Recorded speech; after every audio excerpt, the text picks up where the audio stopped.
Hello, I'm a rock historian, producer, and best-selling author, and this is the number one podcast for classic rock. This is The Rock Podcast, and I'm Denny Somack. Before we begin, I want to remind you to subscribe to our YouTube channel. It's free, no charge, and you'll be notified when a new episode is released and have access to previous episodes you may want to hear. On this show, Don Felder is with us. You know him as a member of the Eagles, and he has a solo career with the new album, The Vault, 50 Years of Music. It's a collection of newly recorded versions of songs originally demoed over a span of 5 decades. The album is a comprehensive look at Felder's rich musical history, and he's on tour with Kevin Cronin of REO Speedwagon and Styx. We covered a lot of topics, and I think you'll enjoy this conversation. It's an exclusive interview. Please welcome Don Felder to the Rock Podcast. So we got a couple things to talk about. You have a new album, The Vault, 50 Years of Music. That's your newest album, and you're about to, you already started the Brotherhood of Rock tour, right? You did a couple of dates? Okay. That's right. Yeah. So let's start with the album. The single's great. Hollywood, it's fantastic. When did you write that? I wrote that actually as soon as I had heard that we were getting back together for the Hell Freezes Over tour. I thought there were going to be 4 or 5 new songs. So I wrote that with that band in mind. As a matter of fact, most of the tracks that I have written that have been submitted to the Eagles, that some of them became Hotel California or Victim of Love or whatnot, I've written for that band like you would write for like a sitcom. You know the characters. I know how Don plays. I know his vocal range. I know how everybody. You can't make things too complicated because Don can't play a lot of complicated stuff and sing at the same time. So I was really writing for that particular band at that time, that configuration. Anyway, do you consider it a companion piece to Hotel California? I read that in a press release. I don't know about companion. It does have symptoms of sounding like it should have been on that album, to tell you the truth. So these other songs that are on here, you say you've written over the years, which, you don't have to mention them all, but which ones did you present to the band that they said no, and that's how it ended up here? Well, the very first one on the album was a record called Move On. Right. And I made that in 1974. And I had a little 4-track TAC reel-to-reel tape recorder. I didn't have any drums or drum machine or anything, so I got a cardboard box, put a microphone on it, and I played. And I was the drummer on a cardboard box, right? And then I picked up a rhythm guitar and I played rhythm guitar, played bass on it. And it was just a really quick sketch. And then I played slide. And the reason they had called me in to play in the first place was to play slide on Good Day in Hell. So I thought, I'll write a slide track for them. So I wrote it, played it. There's never any melody, never any lyrics. I was told by Bernie Ledden, if you're going to write songs for the Eagles, don't write lyrics and don't write melodies. Give them music beds to sing on, right? In a song structure. So I'd given that to Don Henley. He said, I like this. That slide part sounds really good. We should call this Slide On. And I went, that's a little corny in my opinion. So it never really got tracked. We never recorded it. It was embryonic at the time. So when I heard it back about 5 years ago, I went, that slide part's really cool. I'm going to take just the slide part out of that and I'll build a whole new track based around that slide lick. And that's how it came about. And instead of it being called Slide On, it's called Move On, because I was just breaking up with the gal that I was engaged to. And I went, okay, honey, it's time to move on. Now, who taught you how to play slide? Duane Allman. And how did that come about? Bernie Ledden and I had a band in high school that we used to play all the fraternity parties around the University of Florida on the weekend. During the summer, all those fraternities were closed. We would go over to Daytona Beach. We'd play dance clubs, bars, play out on the pier, wherever we could get a gig. And the Allman Brothers were over there living at their mother's house in Daytona. So we bumped into them at a couple of shows and became friends. And so they would get off at 12 o'clock. We'd get off at 12 o'clock. We'd go to a diner together. We'd eat breakfast at 1 o'clock in the morning. And instead of driving all the way back to Gainesville on a Friday night and driving back over on Saturday, quite often we just crash at the Allman's mom's house. And so we wind up sleeping on the couch and hanging out and whatever. And one day we went over there and Duane picked up this guitar and he was sitting on the floor and he was playing slide guitar. And I had never seen anybody play slide guitar like Duane. Typically, it was the old African American black musicians playing it on some, slide old fashioned guitar. But Duane had taken it to a whole nother stratosphere. So I said, you got to show me how to do that. How does this work? So he taught me how to tune it, showed me some of the main pulls, how you pull down to a seventh and slowly pull up to a third, and, just the basic pulls of how a slide guitar works. And I was off and running. I never, ever tried to emulate him. He was just like in the pros, and I was in kindergarten at the time on my slide work. But he did teach me a lot, and we hung out together a lot. As a matter of fact, I have the distinct honor of having lost three battles of the bands to the Allman Brothers. And it didn't matter if they were called the Allman Joys or the Spotlights or the Allman Brothers. Those two guys were the best musicians in all of North Central Florida. So I got to believe that you saw the Allman Brothers in the early days around the first album. What were they like? They were just smoking. They were on fire. And like I said, it didn't matter who they were playing with or what the name of their band was. Greg and Duane were just astronomically cool. Great playing, great vocals, amazing guitar parts. They were just really way ahead of everybody else in that area. Now, at the same time, over in Gainesville, Stephen Stills and I had a band when we were 14. When he left and moved to California, Bernie Ledden showed up in Gainesville. He replaced Stevens in that band. Tom Petty was 2 years younger than us. We all four went to Gainesville High School at the same time.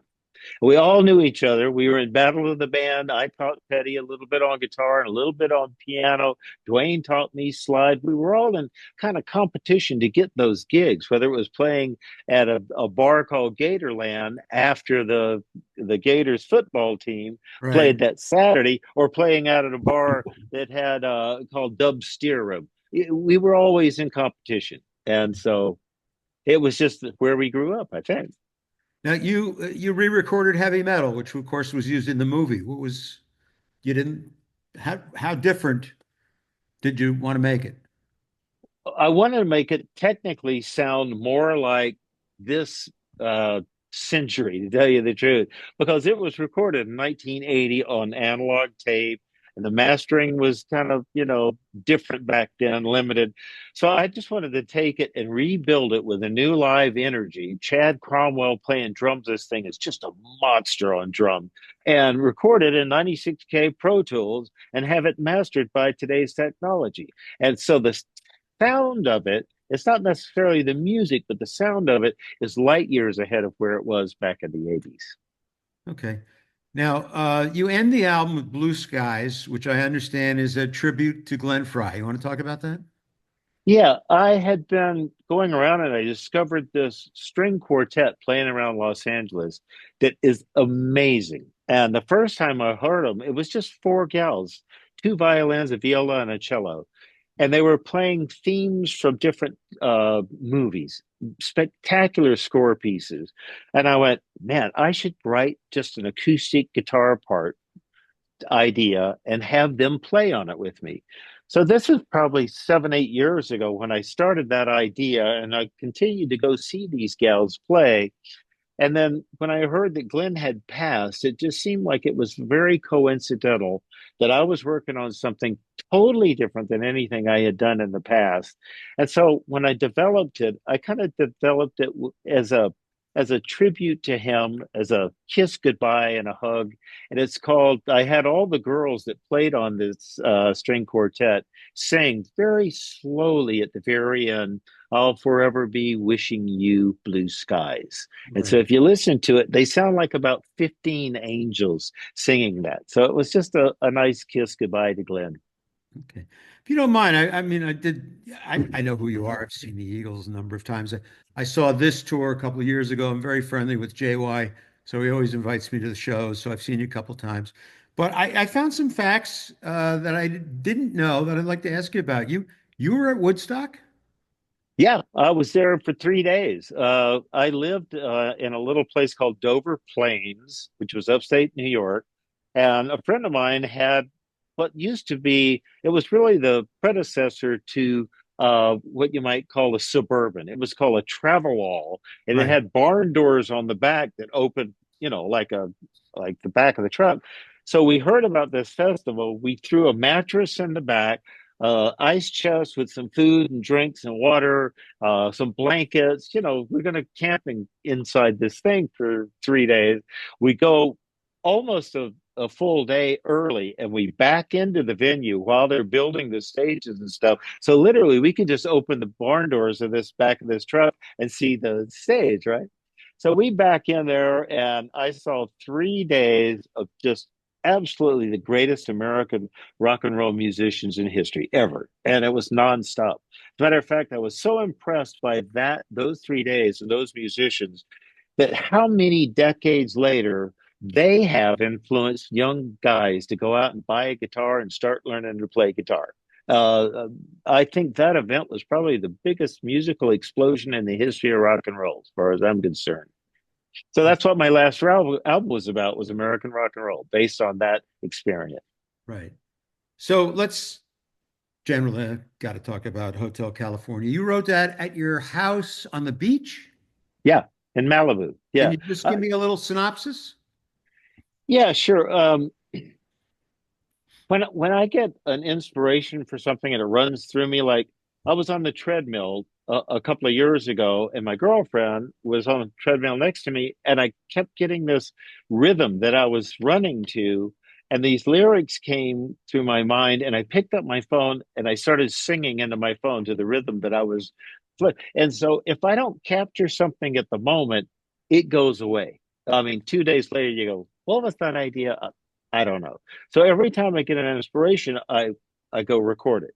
I was sitting on the couch in Malibu. My 1 year old and my 3 year old were out playing in the sand with a nanny, and there was a swing Dennis, set out in front. No, you they want to were make sure playing. that this is recording? I'm sorry. You all right? Yeah. So I'm just sitting on the couch with this 12 string guitar, diddling around, not paying any attention, just watching the sunlight glittering on the Pacific out there. And out comes that chord progression, which is a descending chromatic progression. Right. And it was like a tap on the shoulder. It just came through me. I said, I've got to go record this. So back in my 1 year old daughter's bedroom, I had a 4-track TAC reel to reel tape recorder. So I ran back there, turned on a mic, and just played through that progression 3 or 4 times so it wouldn't be lost. Turned it off, went out and played with my kids. A few months later, we were writing songs for the Hotel California, or what was going to be the Hotel California album. I went back and listened to a bunch of song sketches like that I'd had, and I said, "Okay, I'm going to finish this." So I started it over. I had a little drum machine called a Roland Rhythm Ace, had a bar on it. It used to sit on top of a piano, and a lot of guys that play piano in bars would have that, and you could set it to a cha-cha or a waltz or a rock beat.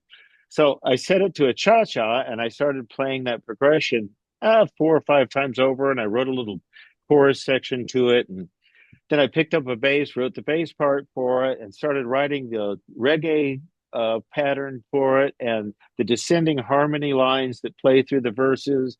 And Joe Walsh and I had been playing together before he joined the band. And so I was trying to write a song that Joe and I could play on.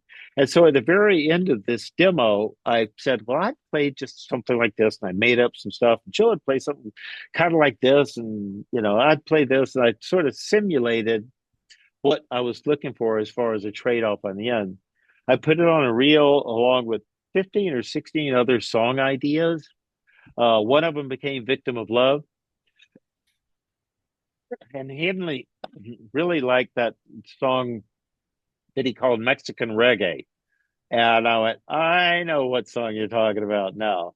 So we went in, God, almost a year later and started doing the guitar parts where Joe and I were just sitting in the control room. We're just jamming with each other like we did live on stage. And Henley comes in and says, what are you doing? I said, well, we're just making up the end of this guitar solo. He said, no, no, no. You got to play it just like the demo. said, I have no idea what that was. That was a year ago. I don't remember what's on that demo. So I had to call my home. We were in Miami in the recording studio in Criteria. I had to call my home, get the housekeeper to go over to my studio, look for this cassette that had a little red star drawn on it, bring it over to the house, put it in a blaster, play it, and hold the phone up in front of the blaster so we could record it in Miami, so I could learn what I had just made up out of the blue and play it exactly like the demo for Henley. And he was right. It was a great idea, great story, great solo. So let me just backtrack here a second. How much of the lyrics to Hotel California did you write? None. Okay, because you said you had some lyrics in your head, and earlier you said they told you don't write lyrics, just write the music, and That's right. And so I never presented lyrics to any song ideas. It was just music beds in a song format. Okay, so what did you think when you heard the song with lyrics? Well, the first time I heard Don trying to sing it, I realized we had recorded the whole basic track in the wrong key because it was really high. He sounded like Barry Gibb falsetto up there, and I went, "That's the wrong key." So I went out and got a Gibson or acoustic guitar and started lowering the key from like E minor, which was the original key I wrote it in, to D minor, still too high, C minor, too high, A minor, too low. It wound up being in the key of B minor, which may be the only song that I know that's ever been written in the key of B minor in a rock band.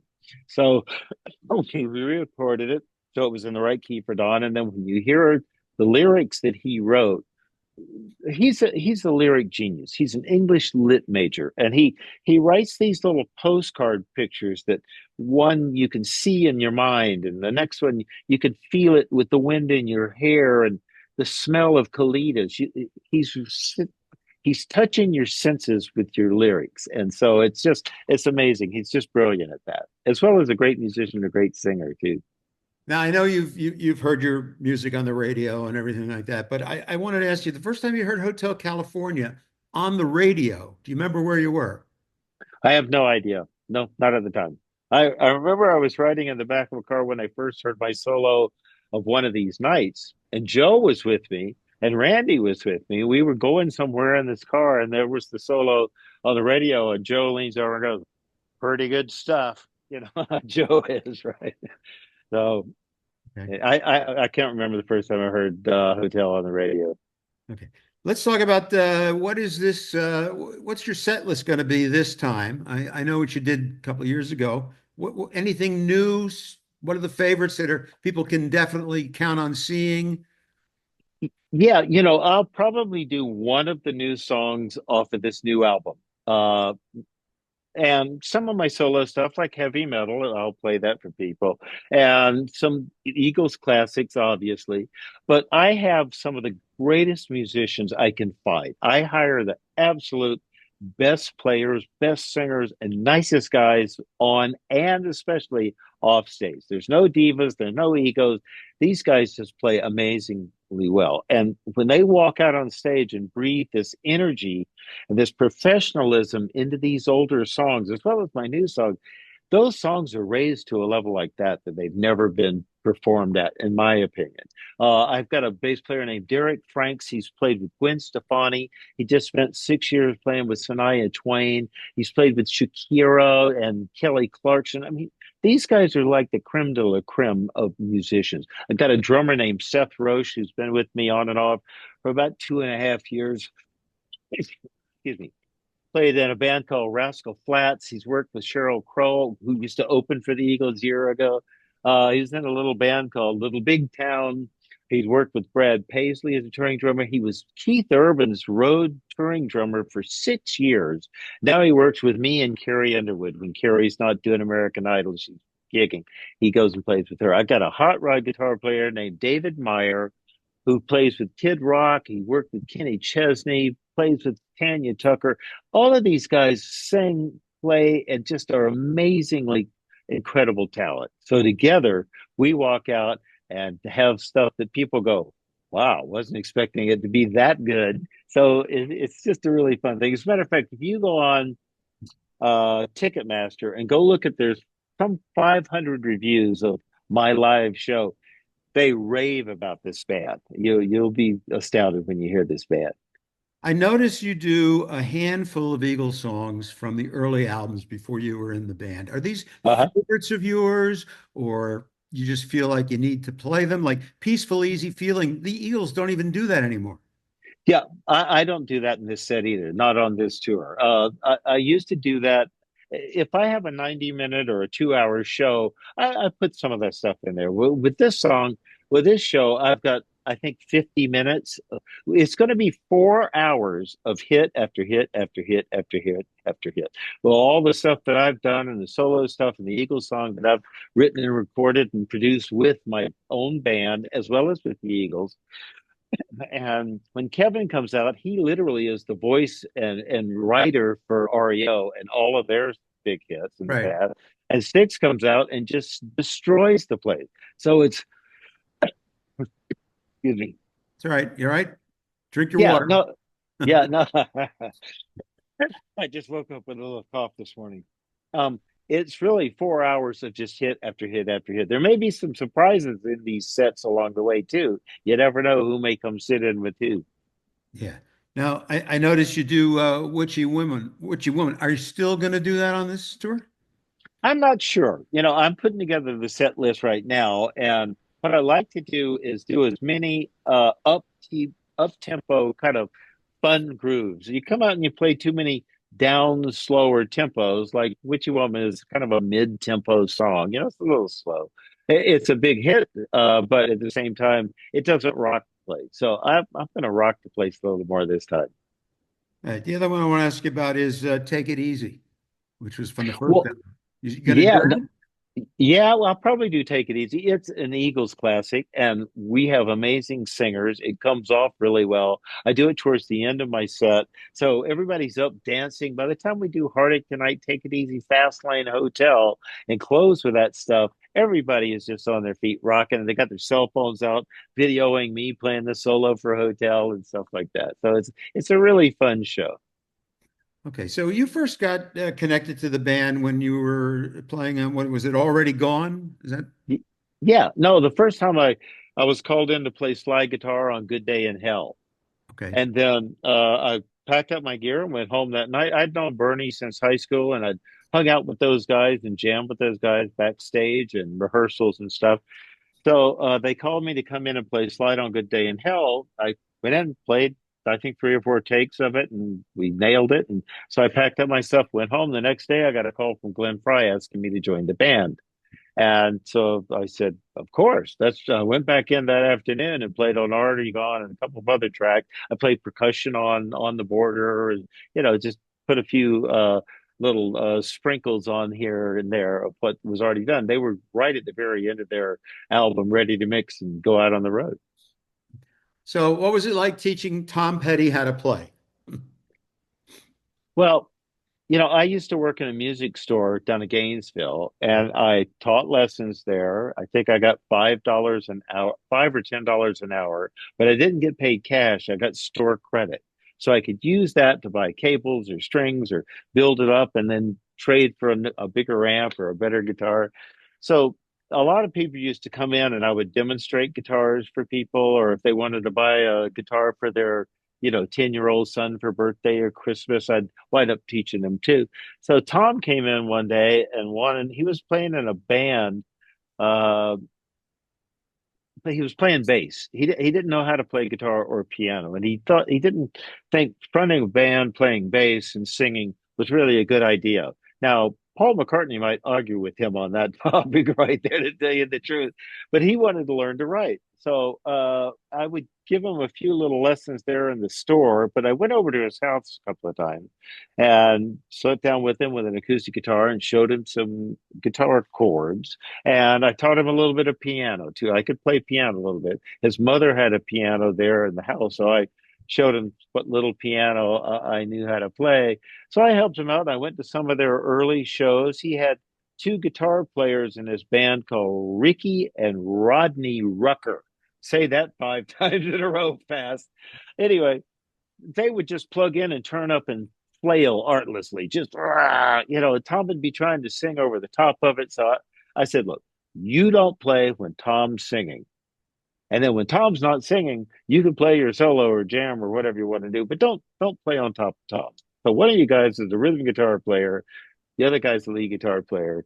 And so I just kind of helped organize his band a little bit. And Tom never turned out to be a real shredder or a great guitarist, but what an amazing songwriter. And I have the distinct honor of having known him in Gainesville as a kid. All four of us went to Gainesville High School, Petty, Stills, me, and Bernie Ledden at the same time. And when I left and moved to New York, I used to play Gatorland and I used to have the fraternity parties that I'd played at. And I'd play this bar called Dub Steer Room. And so he got all those gigs for Mud Crutch and stuff behind me. So anyway, I love Tom to death. I really feel bad about how he wound up passing. It was just too early, too soon. Yeah, where were you when you heard the news? I think I was just landing back in LAX and I got a text from somebody that said, Tom has just passed. They didn't say Petty, they said Tom. And I went, that's weird. Who is that? And it was from Tom Ledden, Bernie's brother. And when Tom first moved to California, he lived with me with his girlfriend in a back bedroom. He shared a house in Topanga. So he was the first one that let me know, I think, that Tom Petty had passed. Yeah. Boy, I got to tell you, the band the people you went to high school with, if you had a band back in high school, that would have been a hell of a band, huh? We did. Yeah. Oh, you Stephen did? and I had a band called the Continentals. And when Stephen left and went to California, Bernie showed up a week later and took Stephen's gig in that Stephen's place in that band. And we changed the name from the Continentals. This was probably 1965. The Beatles had just come out. So we came up with a name called the Mondi Quintet. Right. Bernie replaced Steven, and then when Bernie graduated, he went to California, and I put together a jazz fusion rock band and moved to New York and made my first album up there. Tell me something about those shoes.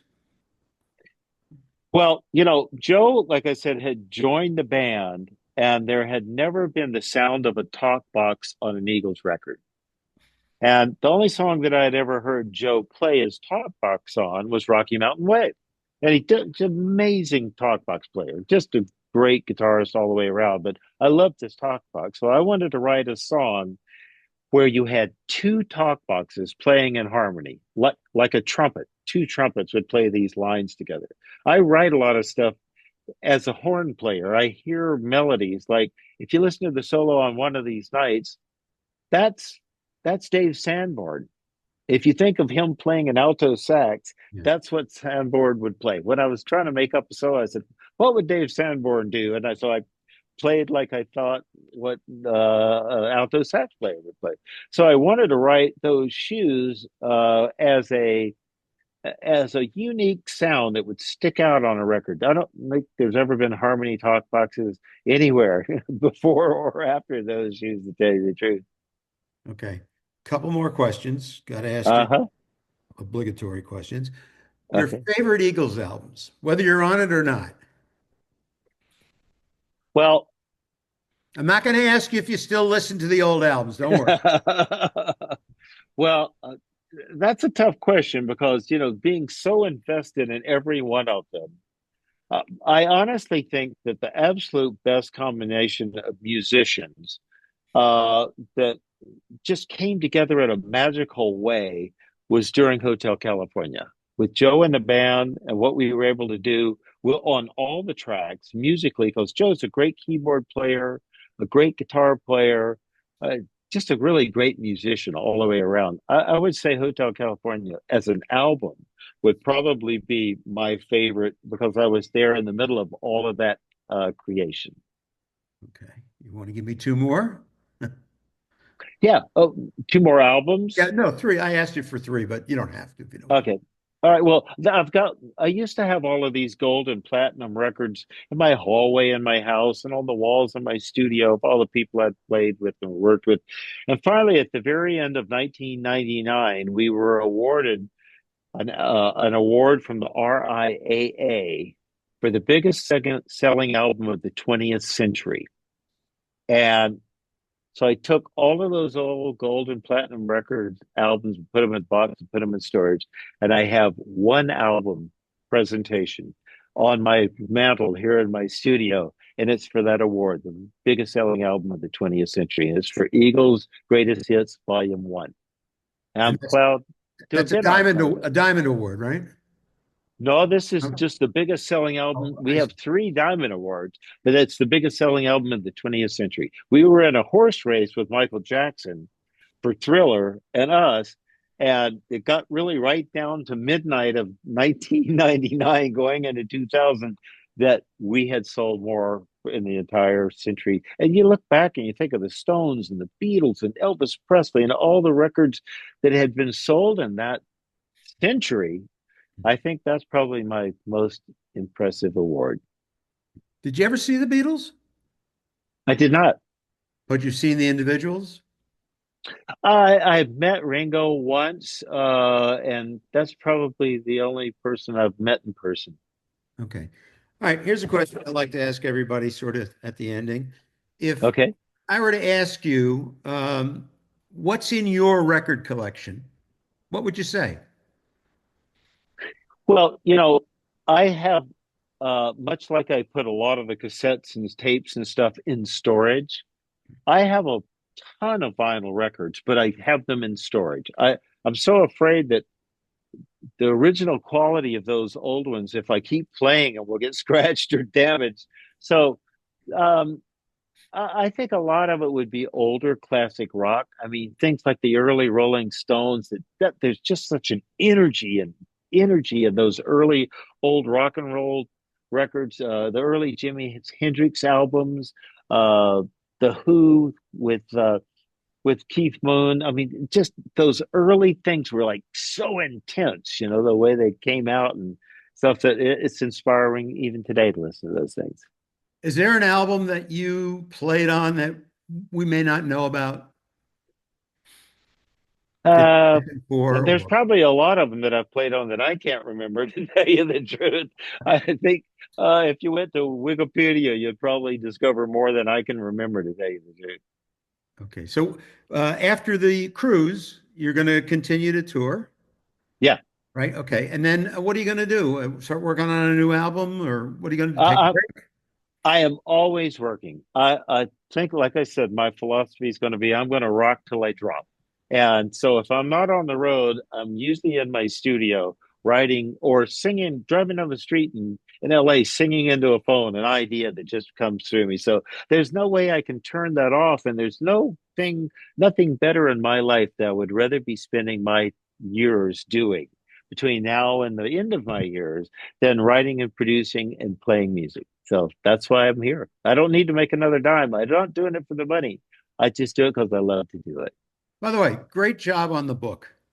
Well, thank you so much. I'm I, glad I failed ninth grade English, to tell you the truth.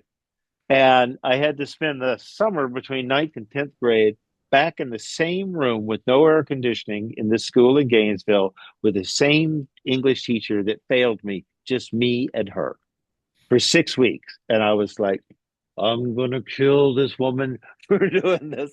And after I had written that book and had it published and it became a New York Times bestseller, I wanted to go find her and give her a copy of this book and say, you were wrong to fail me in the first place. But anyway, she had long passed by that time from high school to when I wrote that book. But thank you. I tried to make it as just open and honest, and it was a very cathartic process for me to be able to sit down and really meditate every morning for about 15 minutes on being raised in Gainesville on a dirt road in a white clapboard house with a tin roof and right next door to destitute poverty. I mean, we had food on the table and a roof over our heads, but that was about it. And how I was able and blessed to be led down this path with music to wind up in one of the biggest bands in American history, and the success that I've had and the ability to write what I've been able to write and play the way I've been able to play. And I just look at it as a miracle that's happened in my life. have you thought ever about writing another book? Yeah, there's a bunch of people that have been on me to do that because I think that one was published in 2009 or something, and it only went to like 2001 or something at the time. And so, and there, it would primarily be based on not what I'm doing now, well, part of what I'm doing now, but the recovery from tragic things that happened. And looking back at how I had gotten from that early days as a musician in Gainesville to where I am today, really, you look at it and you go, there's nothing negative that's happened. Even when I left the Eagles, it was a blessing that I was pushed out of the nest, that I had to go out and build a solo career for myself. I had the ability to write and sing and play, organize a band, put together managers, and put together a team of musicians and engineers and producers and booking agents, everything that I needed to be able to continue to do what I love to do. It's just how do you rebuild after you've just been destroyed? And so that's what it would be, the tone of it all. Okay, I'm going to close by asking you something. And once I start asking you, I think you know what I'm going to ask, but I want to get your answer. I sort of know. I interviewed Ian Anderson recently. Okay. Yeah. What's the story about the similarities between Hotel California and We Used to Know? You've heard this before, right? Yeah, I know that the Eagles went out and opened for Yes, and I think they even opened for those guys too, as a matter of fact. But I never saw them live. I never even heard that record or had anything to do with them. And if something just comes through me, like I said, I just play it and go put it down on a tape and try to make a song out of it. So I would assume that unless they were on the same wavelength, whoever wrote that song for them, and I was tuned into the same wavelength as a gift that was given to me, I don't know how that could have ever happened. People still ask you about that? No, not really. I think the fact that the hotel went on to be so much bigger of an impact globally than their track did says a lot more about the energy and creativity and lyric writing and everything that was in Hotel compared to the only thing I remember is they had a guy that was wearing really tight pants and dancing around playing a flute. That's Ian That's the only Anderson. thing. That was Ian Anderson. Yeah, that's the only thing I remember about that band. I couldn't tell you the name of a song, to tell you the truth. Yeah, and that tour was Yes, Jethro Tull in the middle, and Eagles is the opener. There you go. So you know for historical purposes. Yeah, thank you. All right. Well, listen, Don, thank you very much for taking time out. I appreciate it. My thanks to Don Felder. If you're listening to the audio only version, I want you to know we have a video version on YouTube and it's all free, no charge. As always, thanks for joining us and helping us become the #1 podcast in classic rock. Find us at our website, rock, the letter N, roll, the number 4, grownups.com. Get in touch. For now, I'm Denny Somack. Look for the next episode of The Rock Podcast.